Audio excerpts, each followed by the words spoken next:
Bonjour à tous, bonjour, bienvenue dans ce Curo Live exceptionnel. Alors déjà, exceptionnellement en retard, on a une semaine de retard par rapport à ce qu'on fait habituellement, puisque d'habitude, vous savez, les Curo Live, c'est traditionnellement la veille de la sortie, alors que là, les sorties sont déjà sorties.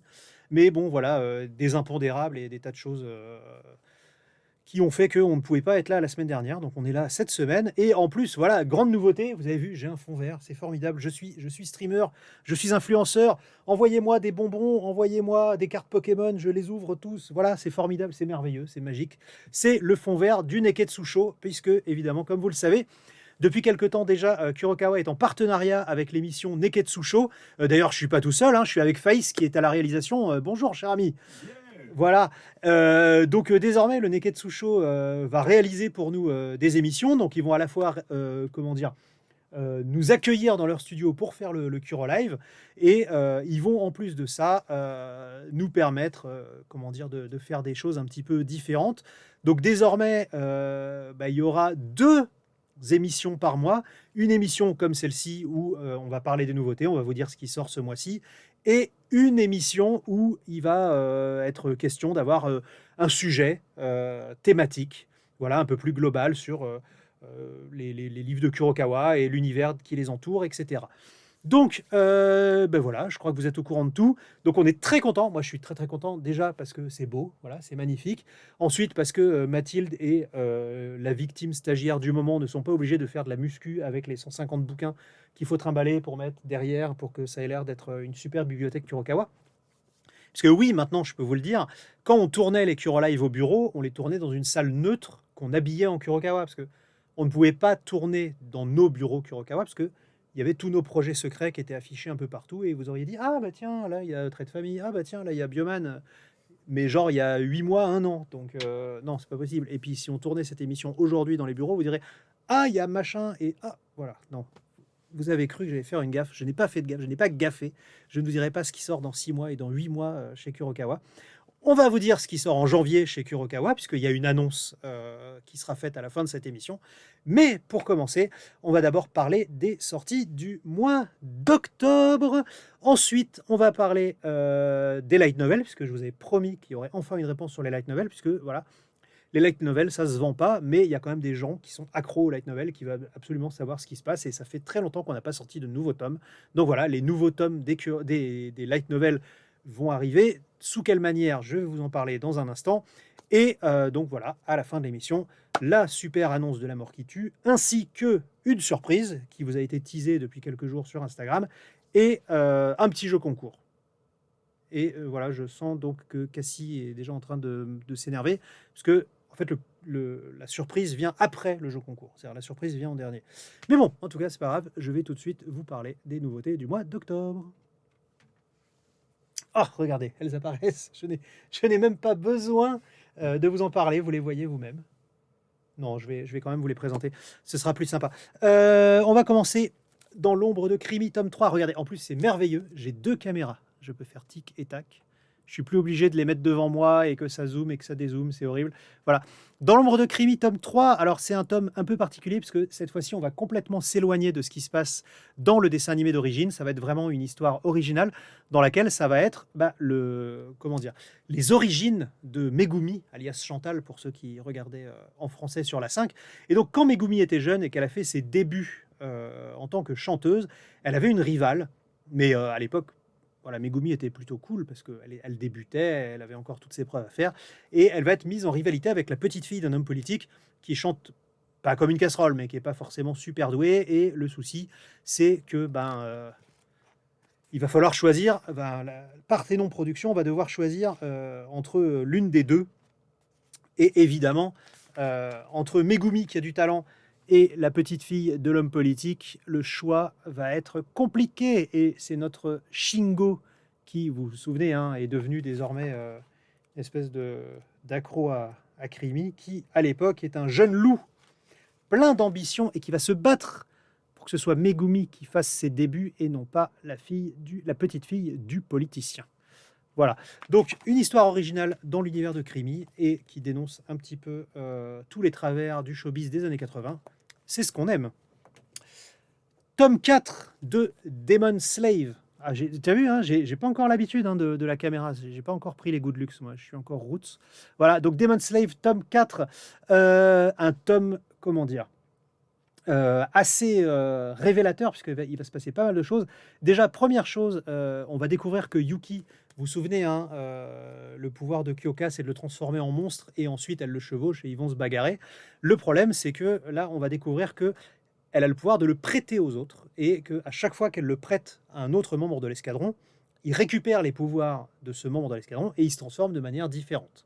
Donc voilà, il va y avoir quelques expérimentations à droite à gauche, et surtout, une fois que les expérimentations sont terminées, viendra l'heure de la récompense, ce qui occasionnera des passages assez gênants pour tout l'escadron. Malheureusement, leur petite rigolade sera de courte durée, puisque à la fin du tome, Yuki va rencontrer une super méchante, et cette super méchante, vous l'avez deviné, parce qu'il y avait déjà des indices dans le tome 3, cette super méchante, c'est sa sœur qu'il croyait disparue. Mon Dieu, quel drame, c'est hyper dramatique. Toujours aussi dramatique, lui aussi, c'est Goblin Slayer tome 2, deuxième et dernier tome de ce second spin-off de Goblin Slayer. Voilà, on vous avait prévenu, c'était un spin-off assez court qui est une adaptation en fait du tome 4 de la light novel originale.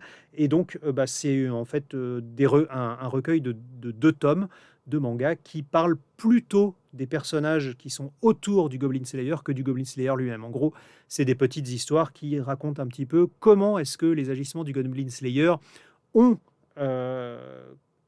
influencé, voilà, c'est le mot que je cherchais, comment est-ce qu'ils ont influencé le comportement des personnages secondaires de cet incroyable manga. D'ailleurs, vous le voyez, je suis team Crève Gobelin. Voilà. Ensuite, on a quoi? On est où? On est là. Hop, Hippo, saison 6, tome 10. Voilà, Hippo revient. Alors, vous vous souvenez, hein, il était un peu traumatisé après sa défaite contre le numéro 2 mondial.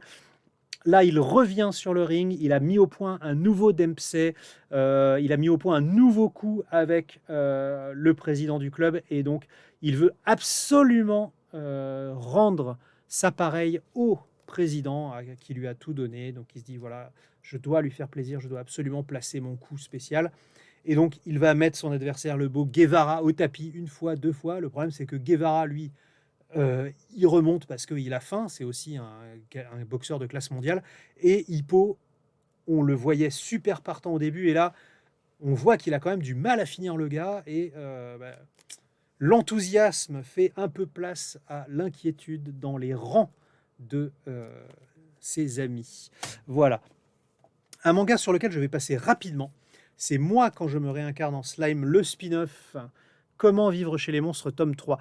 Je vais passer rapidement dessus parce que on a eu pas mal de lecteurs qui nous ont dit qu'ils se faisaient souvent spoiler en lisant Comment vivre chez les monstres. Donc oui, n'oubliez pas, hein, je vous le rappelle, il faut mieux lire Comment vivre chez les monstres après avoir lu Moi quand je me réincarne en slime. Mais bon, donc ça continue toujours sur les mêmes ressorts scénaristiques.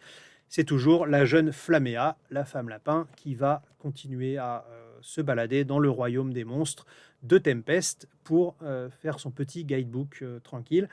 Alors, petite précision tout de même, et ça c'est Cassie qui a vraiment insisté pour que je vous en parle, c'est qu'effectivement Limul, qui est un ancien être humain, a demandé à des artisans du monde de Tempest de recréer un appareil photo. Donc désormais, Flaméa a un appareil photo.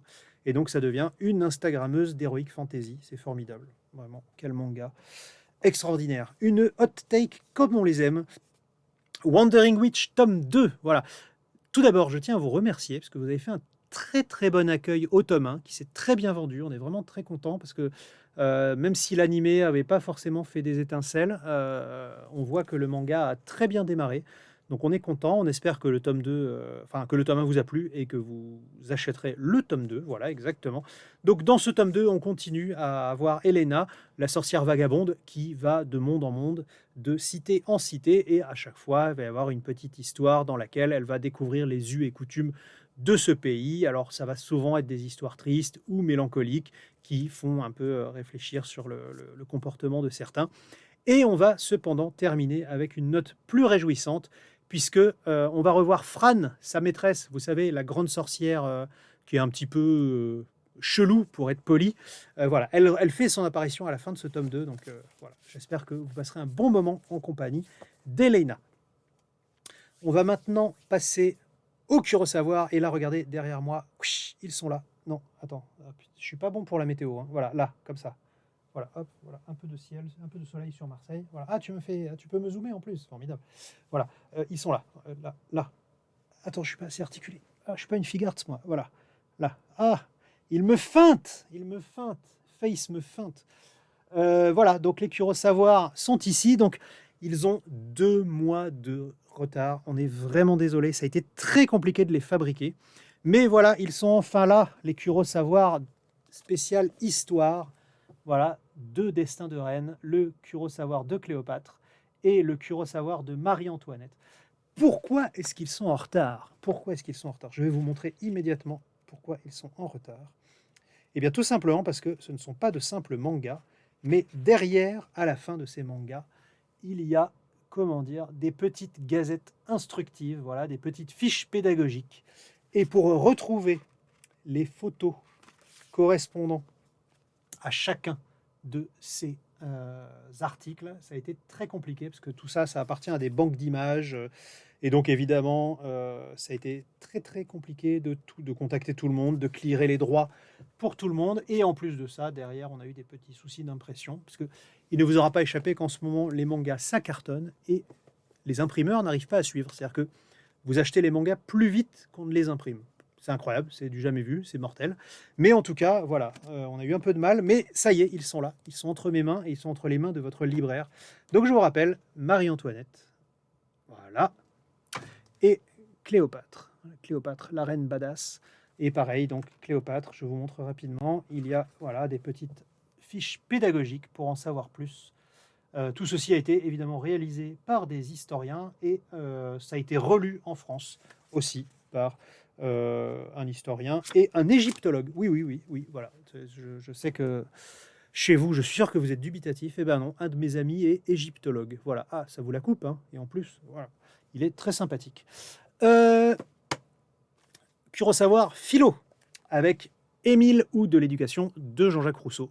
Alors, si vous sortez de l'école, parce que c'est un peu l'heure, je suis désolé de vous remettre un peu 1 heure de philo en plus, mais voilà, vous le savez, Jean-Jacques Rousseau a théorisé l'éducation des enfants, il a théorisé la manière dont on devrait aider les jeunes à s'épanouir pour en faire des adultes libres mais responsables.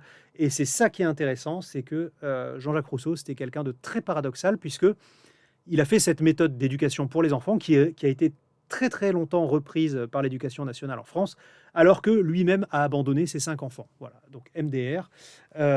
Quoi qu'il en soit, dans cette adaptation en manga de ce traité d'éducation de Jean-Jacques Rousseau, il s'agit en fait de l'histoire de l'un des fils de Jean-Jacques Rousseau qui méprise son père, puisque son père l'a abandonné et qu'il a dû un petit peu se faire tout seul. Et il va trouver un enfant abandonné qui va s'avérer en fait être son fils. Voilà, il était même pas au courant qu'il avait un fils, mais il se récupère son fils. Et donc il se dit, bah, qu'est-ce que je vais faire?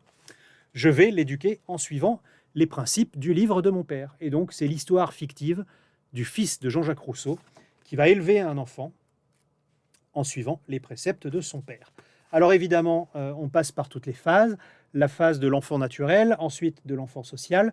Et donc c'est très très intéressant. Évidemment, aujourd'hui, c'est un peu compliqué à mettre en œuvre, mais ça vous donne un peu l'idée globale de ce que voulait dire Jean-Jacques Rousseau lorsqu'il parlait de l'éducation idéale. Voilà, on est bon, on est bon. Je vais vous parler maintenant. Bah si, il faut que j'en parle de ça. Je vais d'abord vous parler du guidebook de One Punch Man, qui lui aussi est sorti. Voilà. Donc il est là, il est tout beau. Il a une planche de stickers. Il a un poster magnifique qui reprend à la fois le visuel des gentils. Bah, mais fais la mise au point, toi. Hop, voilà. Qui reprend le visuel des gentils, le visuel des méchants avec l'incroyable mousse mythique. Ensuite, on a encore quelques pages couleurs avec, oula, je suis à l'envers, avec une belle galerie de quelques illustrations. Voilà, qui est très très jolie. Voilà, Murata dessine toujours comme un dieu, si jamais vous aviez oublié cette info. Et enfin, voilà, comme vous le savez, toutes les infos, c'est hyper fouillé. Il y a toutes les infos sur tous les personnages, leurs meilleures répliques, les meilleurs moments du manga, résumés, et surtout, le meilleur passage, vous avez la simulation de drague de King. Voilà, elle est offerte en bonus dans le bouquin. Voilà, c'est-à-dire qu'en bas de chaque page du guidebook, vous avez un livre dont vous êtes le héros. Donc à chaque fois, on vous dit, voilà, tu es là avec ta copine, il y a des robots qui attaquent, où est-ce que tu vas? Bah, je vais me cacher, voilà, je vais me cacher à droite, tu vas en page machin, je vais me cacher à gauche, tu vas en page bidule. Il y a un petit livre dont vous êtes le héros qui est caché dans ce guidebook et c'est absolument fabuleux.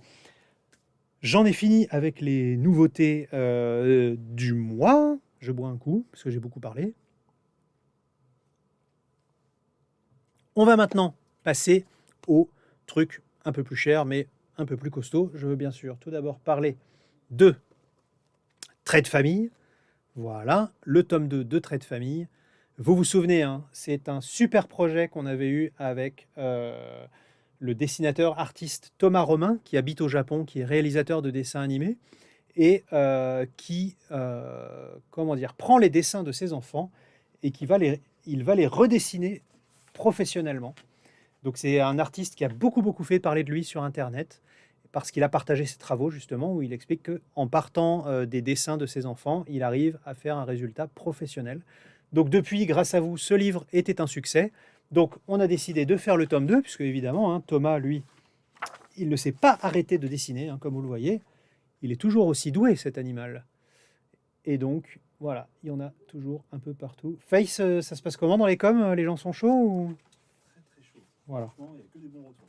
Ah ouais, non, mais c'est un super livre et surtout, c'est une exclue. C'est-à-dire que ce n'est pas un livre japonais, c'est un livre français qu'on a créé avec Thomas, qui a lui-même sélectionné les bouquins, il nous a écrit des textes. Et alors, ce livre existe au Japon, mais il est d'abord sorti en France et c'est une création originale de la part de Kuropop. Voilà, il faut vraiment le mettre entre toutes les mains. C'est un super cadeau de Noël aussi pour les enfants qui adorent regarder justement la différence entre les dessins enfants et parents. Et puis, bah, pourquoi pas faire la même chose, vous aussi, demander à des enfants qui vous entourent de faire des dessins et d'essayer de les redessiner. Alors bon, évidemment, hein, vous n'atteindrez peut-être pas la qualité des dessins professionnels de Thomas Romain, qui réalise des dessins animés au Japon. Mais en tout cas, ça, c'est, comment dire, toujours amusant de refaire les dessins des autres. On va maintenant passer au coffret de fin d'année. Regardez, ils sont là. Ils sont beaux, mes coffrets, ils sont beaux. Ils sont beaux puisqu'il y a des coffrets pour la fin de l'année. Il y aura tout d'abord le coffret de Goblin Slayer, voilà, qui reprend les tomes 1, 2, 3. Donc, arrête de faire le zoom sur moi. Voilà. L'autofocus est capricieux. Si, c'est bon.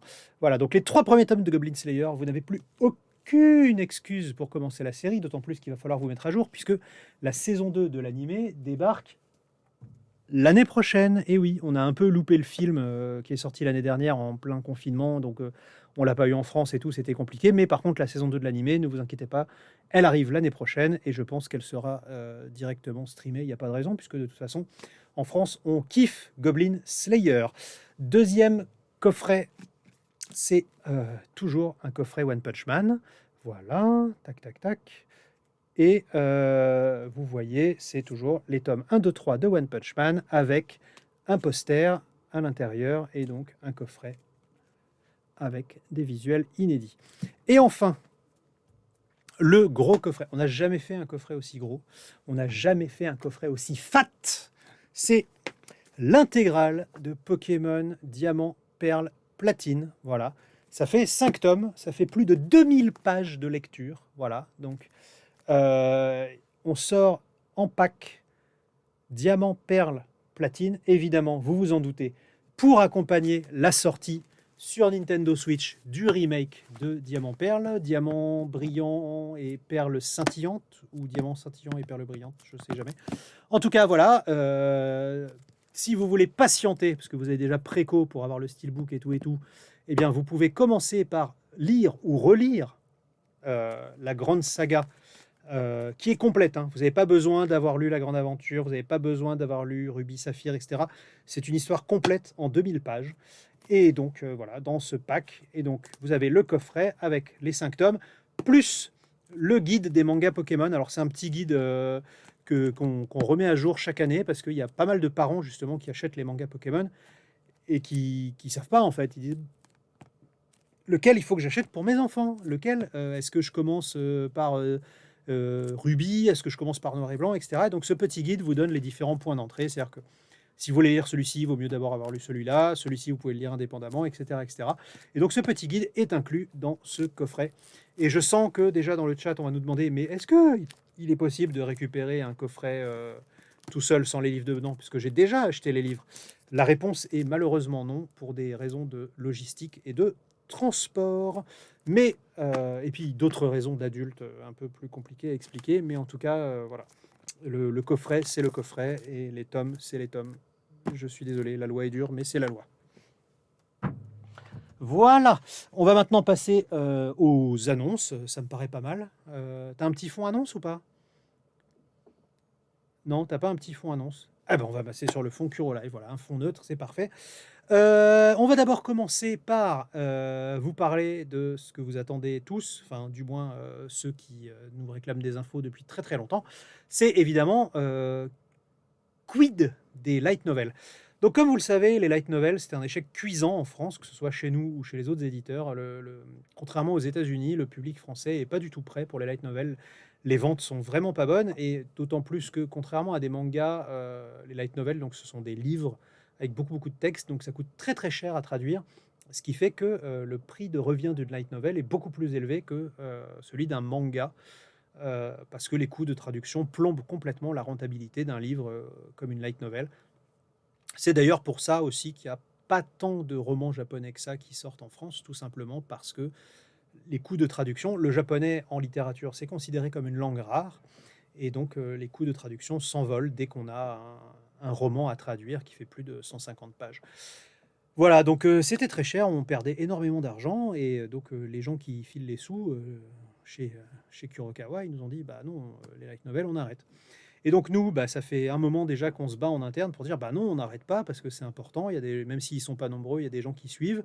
Et puis bah, que ce soit Goblin Slayer ou Slime, ce sont des licences importantes pour nous. Donc au final, on a réussi enfin à trouver un compromis avec le Japon et avec comment dire, tous nos systèmes de fabrication pour que personne ne perde de l'argent et qu'on puisse continuer à vous proposer les light novels. Donc désormais, les light novels sortiront à un rythme moins important, mais vous aurez un Slime et un Goblin Slayer l'année prochaine, pour 2022. Malheureusement, on va être obligé d'augmenter le prix. C'est-à-dire que jusqu'à présent, nos light novels étaient les moins chers du marché. C'est-à-dire que sur les light novels, vous aviez un prix moyen qui allait entre 12 et 15 euros. Nous, on était à 9,90 et on perdait beaucoup trop d'argent. Donc, vous aurez la suite des light novels à raison d'un tome par an. Donc, vous aurez le prochain Slime et le prochain Goblin Slayer l'année prochaine, mais on sera obligé de vous les proposer à un prix entre 12 et 13 euros. Voilà, donc c'est un petit peu plus cher que le prix d'avant, mais c'est la seule manière qu'on ait trouvé pour pouvoir vous proposer la suite. Voilà. On espère que vous êtes contents. On sait que ce sera jamais assez, d'autant plus qu'on vous a beaucoup gâté au début. On vous a un peu pataté en sortant 3-4 tomes très très rapidement. Mais voilà, on a été ambitieux. On pensait vraiment que les light novels, ça allait faire comme aux États-Unis, que ça allait flamber un petit peu, surtout avec des grosses licences comme Slime et Goblin Slayer, dont les animés et les mangas cartonnent. Malheureusement, non, le light novel n'a pas suivi sur ce coup-là, et on est obligé de revoir nos ambitions à la baisse. Voilà. Mais au moins, on a réussi à ne pas les arrêter, et ça me fait très plaisir. C'était très important. Vous me connaissez, hein, moi, je ne veux pas arrêter les séries. Je l'ai suffisamment reproché aux éditeurs qui arrêtaient les séries en cours de route quand j'étais de l'autre côté de la barrière, quand j'étais journaliste chez Joypad ou Animeland.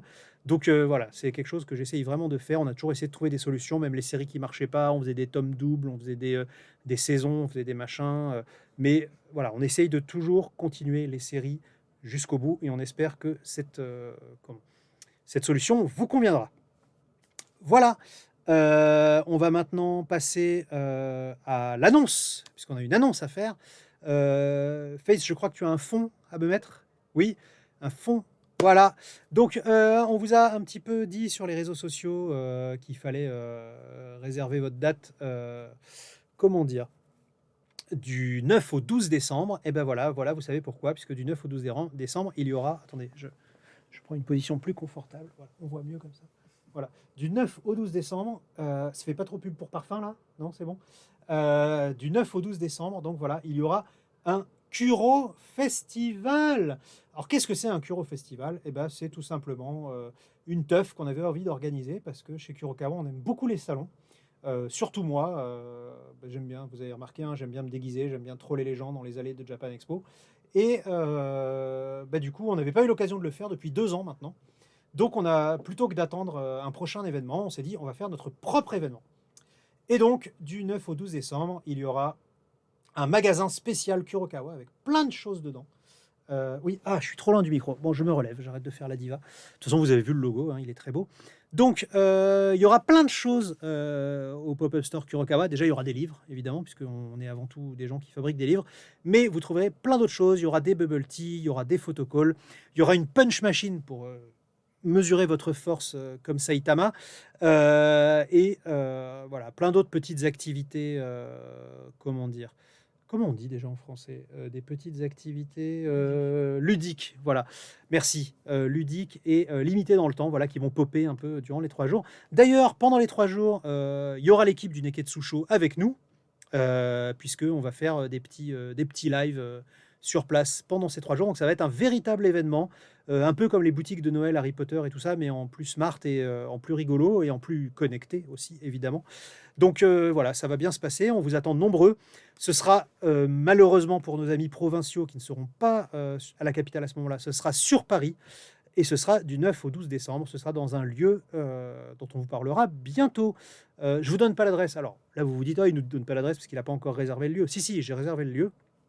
C'est juste que on va étalonner un petit peu les annonces comme ça tout au long des 2 mois qui nous restent là, puisqu'on est le 19 octobre et que c'est dans moins de 2 mois. Mais voilà, au fur et à mesure, on vous dira, voilà, c'est là, il y aura ci, il y aura ça, il va se passer ça, il y aura machin. Puisqu'on vous prépare évidemment plein de surprises pour les gens qui nous feront l'honneur de venir nous voir à ce Kuro Festival. Donc voilà, j'espère que vous êtes hypés. J'espère que vous allez faire chauffer vos selfies et vos hashtags parce que ça va déménager. Voilà, je ne sais pas si les jeunes parlent encore comme ça, mais en tout cas, je pense que j'ai donné un peu tout ce qu'il fallait. Oui, voilà, il y a 3 soirs de live sur Twitch. Voilà, il y avait des lives, je savais qu'il y en avait, je ne savais pas combien. Voilà, il y en aura 3. Et puis ça va bien se passer. Voilà, oui, ça va bien se passer. Voilà. Ensuite, parce que du coup, mon conducteur, il n'est pas dans l'ordre là. Bon, c'est pas grave. Enchaînons. Après le Kuro Live, après le Kuro Festival, il y a encore un fond. T'as un autre fond après, non? Ouais, alors vas-y, on balance. Le Kuro Game du Kuro Live. Donc, on a des trucs à faire gagner. C'est des 2 traits de famille. Voilà, ils sont là. J'espère que vous êtes prêts. Je vais vous poser 2 questions. 2 questions et vous devez répondre sur le chat.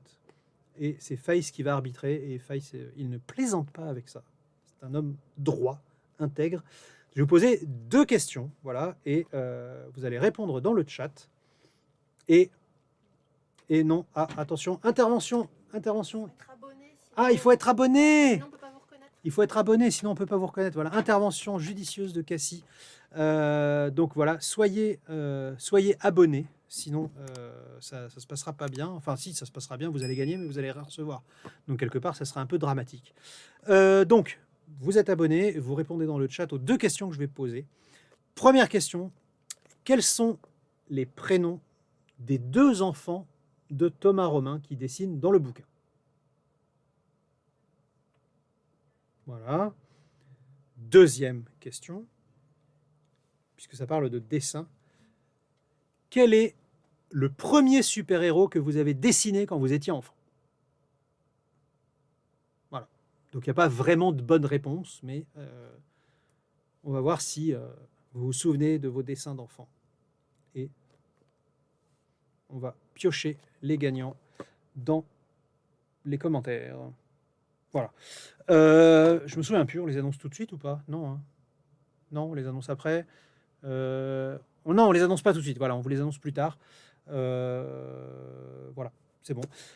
Ben voilà, on a fini Skuro Live. Mais non, on n'a pas fini Skuro Live, n'importe quoi. Il faut d'abord que je vous rappelle les sorties de novembre. Les sorties de novembre, parce qu'on est au mois d'octobre, mais en novembre, on continue à sortir des mangas. Donc je vous rappelle qu'il va y avoir plein de mangas super bien qui sortent le mois prochain aussi.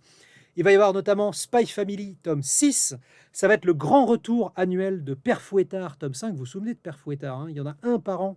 Il sort à Noël. Et bien là, ce sera le tome 5. Très dramatique. Je vous en parlerai le mois prochain. Il est très très beau.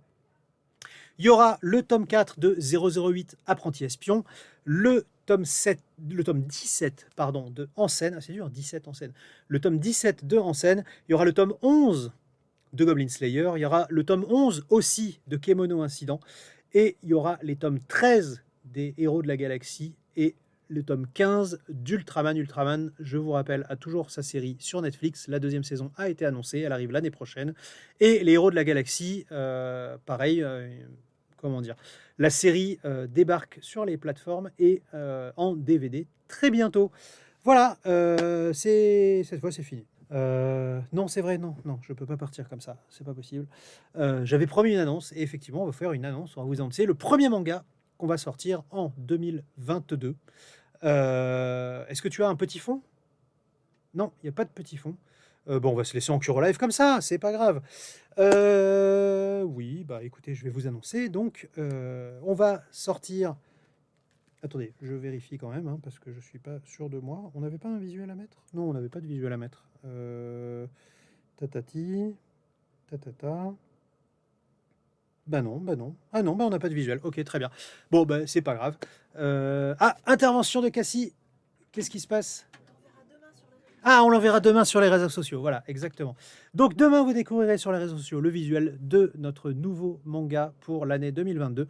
Et donc, le 13 janvier prochain, nous aurons la joie incroyable de vous proposer un manga. Personnellement, je suis beaucoup battu pour l'avoir, parce que c'est un manga qui est forcément un peu bizarre au début quand on vous le résume, mais qui est vraiment très puissant, très profond émotionnellement. C'est un manga qui s'appelle Oshinoko. Voilà, c'est un manga qui est en train de cartonner au Japon. C'est un manga qui est l'œuvre un petit peu mystérieuse de deux artistes qui sont Aka Akasaka et Yokoyari Mengo. Donc Yokoyari Mengo, qui est une dessinatrice que vous connaissez déjà peut-être, puisqu'elle a eu un de ses mangas qui a été adapté en animé, qui s'appelait Kuzu no Honkai. Donc la traduction en anglais de ce dessin animé, ah ben, il est passé en France et ça s'appelait Scum's Wish. Voilà, donc si vous avez vu Scum's Wish, c'est de Yokoyari Mengo. Et donc, Aka Akasaka, c'est un scénariste extrêmement mystérieux. Et alors là, je ne peux pas vous dire c'est Akasaka qui scénarise et c'est Mengo qui dessine. En fait, c'est Akasaka et Mengo font un manga ensemble. On ne sait pas vraiment qui fait quoi dans ce manga, mais en tout cas, voilà, ils travaillent à deux ensemble, liés comme ça, et au final, ça nous donne Oshinoko. Oshinoko, de quoi ça parle? Alors, c'est un manga qui est assez compliqué à résumer, mais en gros, il s'agit de l'histoire d'un obstétricien voilà, qui est médecin de campagne dans un petit hôpital perdu au fin fond des montagnes. Il ne se passe pas grand-chose dans cet endroit-là et il va s'occuper d'une petite fille qui a une maladie très grave et qui va certainement pas s'en sortir. Et cette petite fille, voilà, elle est fan d'un groupe d'idoles qui s'appelle les Bikomachi et notamment la leader du groupe qui s'appelle Ai Oshino. Et à force d'en parler tout le temps au docteur, le docteur lui-même va devenir fan. Et lorsque la petite fille va mourir, le docteur va continuer d'être fan de la chanteuse, danseuse Ai Oshino. Jusqu'au jour où, oh, surprise, Ai Oshino débarque dans sa clinique. Elle est enceinte. Alors évidemment, ça pose des problèmes parce que c'est une jeune fille de 16 ans et demi. En plus, c'est une chanteuse. Elle n'est pas censée avoir de petits copains, mais là, voilà, elle est enceinte, donc forcément, elle a fait crac-crac. Donc, il y a plein de choses. Il faut rester très discret. Il faut que personne le sache parce que les paparazzi, les machins. Et donc, notre chirurgien obstétricien, il va se retrouver à accoucher sa star, son idole. Donc, il se dit bon, quand même, il faut que je reste un peu intègre. Je vais faire en sorte que ça se passe bien, d'autant plus que ce sont des jumeaux, donc ça s'annonce très compliqué. Le problème, c'est que le soir de l'accouchement, juste avant l'accouchement, il va s'en griller une sur le parking. Et là, il voit un type bizarre qui rôde autour de l'hôpital. Donc, il va le voir, il fait « Excusez-moi, monsieur, mais qu'est-ce que vous faites là ?» et tout. Et là, le type lui saute dessus, il dit « Ouais, salaud, c'est toi qui vas faire accoucher Ai Oshino !» Et il le tue. Donc, notre chirurgien, il est en train de mourir comme un con dans un fossé pendant que la chanteuse accouche. Et au moment où elle accouche, le chirurgien se retrouve réincarné dans l'un des deux enfants. Donc, alors c'est très bizarre parce que c'est un bébé, mais il a tout l'esprit et tous les souvenirs de sa vie d'avant. Mais surtout, il est très intelligent et il va commencer à réfléchir et à se dire mais qui m'a tué? Qui avait intérêt à ce que je meure? Et donc, ce bébé va grandir, il va devenir un enfant de star et il va décider lui-même de devenir une star pour découvrir qui a tué son corps d'avant. Voilà. Donc c'est à la fois une aventure dans le monde du showbiz et de la pop japonaise et une enquête surnaturelle. Donc c'est deux mangas en un. Voilà. C'est un manga absolument extraordinaire. La narration est folle. Les personnages sont super bien écrits. C'est un vrai drame. Ça va être top. Et on va vraiment tout faire pour pousser ce titre et en faire un titre majeur de 2022. Ça va vraiment être quelque chose de très puissant. Tellement puissant d'ailleurs qu'on y croit tellement que vous aurez les tomes 1 et 2 simultanément le 13 janvier prochain chez Kurokawa. Voilà. J'espère que cette annonce vous a fait plaisir. J'espère qu'ils sont contents dans le chat. Voilà, ça chatte. J'ai enflammé le chat, c'est formidable. Oui, parce que il semble qu'il y a une petite commu de fans de Oshinoko. Hein. Vous avez vu, c'est un gros phénomène au Japon. Il y a déjà plus de 2 millions d'exemplaires vendus au Japon. Et donc la hype a traversé l'océan.